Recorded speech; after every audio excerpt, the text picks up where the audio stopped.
এই দিকটা কিন্তু আমরা কি করতে হবে, আমাদের লক্ষ্য রাখতে হবে, যাতে কারণ মায়ের পায়ের নিচে সন্তানের বেহেশত। আর মা বোনদেরকে আমি বলে যাব, আপনারা কিন্তু অতি সম্মানী। এই যুগে কিন্তু মহিলারা সামনে বললে যায় কিন্তু ফিরে ফিরেও তাকায়। আজকে আমি আমার মুরব্বী উনি, আমি যখন ছাত্র উনি আমাকে খাওয়াইছেন, ওনারা বাড়িতে অনেক খাইছে।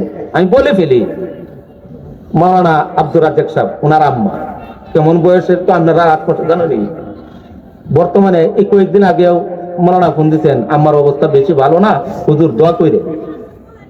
উনি আয়সা দিয়ে বারিন্দাতে বসে রয়েছেন, মা তার কাপড় তো উনার মুখ দিয়ে হাই যায় না। উনি দেখছেন যে মনে হয় আমি একজন আলেম মানুষ, উনার বোধহয় 10 হাত বেশ কম অনুমান, আল ছাড়া বোধহয় লাগছে যে একজন মানুষ। উনি এই বুড়া মানুষ ফরিয়া যাইতেছে, দূরে নেওয়ার লাগে এর থেকে উঠতে যাইতেছেন কাপড়। আর বর্তমানে মহিলারা তো আল্লাহ রহমতে শাশুড়ি তো আর শাশুড়ি দেয় না। আর আগের মহিলারা আমার জানা মতে শুক্রবার দিন নাম আছেন, শুক্রদিন নাম আছেন স্বামীর নাম, শুক্রবার ডাকছে না, তো বাড়ি আসছে বুঝছেন। এরপরে বাসুরের নাম আছেন কি সত্তার মিয়া, সত্তা রাখছে না জাতি।